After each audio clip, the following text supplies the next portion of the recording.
एक छोटे से गांव के किनारे एक पुराना और सुनसान घर था। लोग कहते थे कि इस घर में कभी कोई नहीं टिक पाता था। रात को घर से अजीब अजीब आवाजें आती थीं, किसी के चलने की, किसी के सिसकने की। कोई भी गांव का व्यक्ति वहां जाने की हिम्मत नहीं करता था, खासकर रात में। एक रात रमेश और उसके दो दोस्त अनिल और सुनील अपनी बहादुरी साबित करने के लिए उस घर में गए। उनके पास सिर्फ एक टॉर्च थी और दिलों में थोड़ा डर। जैसे ही वे घर के अंदर कदम रखते हैं, उन्हें ठंडक का एहसास होता है, मानो किसी ने उन्हें देखकर हल्का सा हंस दिया हो। वे सीढ़ियों की ओर बढ़ते हैं और टॉर्च की रोशनी में एक खाली कमरे में जाते हैं।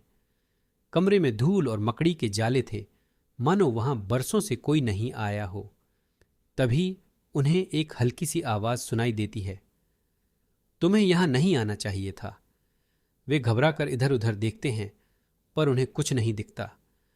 अचानक सुनील की टॉर्च बंद हो जाती है और कमरा घने अंधेरे में डूब जाता है। रमेश जल्दी से अपनी टॉर्च जलाता है और देखता है कि अनिल और सुनील कहीं नहीं हैं। उसे ठंडे पसीने आ जाते हैं। जैसे ही वह उन्हें ढूंढने की कोशिश करता है, उसे अपने कंधे पर किसी का हल्का सा हाथ महसूस होता है। जैसे ही वह पीछे मुड़ता है, एक बेजान चेहरा, सफ़ेद आंखें और लंबा बालों वाली परछाई उसके सामने खड़ी होती है। रमेश चीखता है और भागने की कोशिश करता है, लेकिन उसका शरीर मानो ठंडा पड़ जाता है, हिल ही नहीं पाता। वह परछाई उसके कानों में धीरे से कहती है, तुम्हारी तरह कई लोग आए, लेकिन कोई लौट कर नहीं गया। रमेश की चीख गांव तक सुनाई देती है, पर जब लोग वहां पहुंचे, उन्हें घर में कोई नहीं मिला।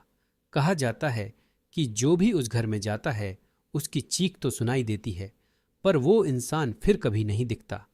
आज भी गांव के लोग रात में उस घर के पास नहीं जाते, क्योंकि रात की खामोशी में उस घर से सिसकियों और चीखों की आवाजें आती हैं।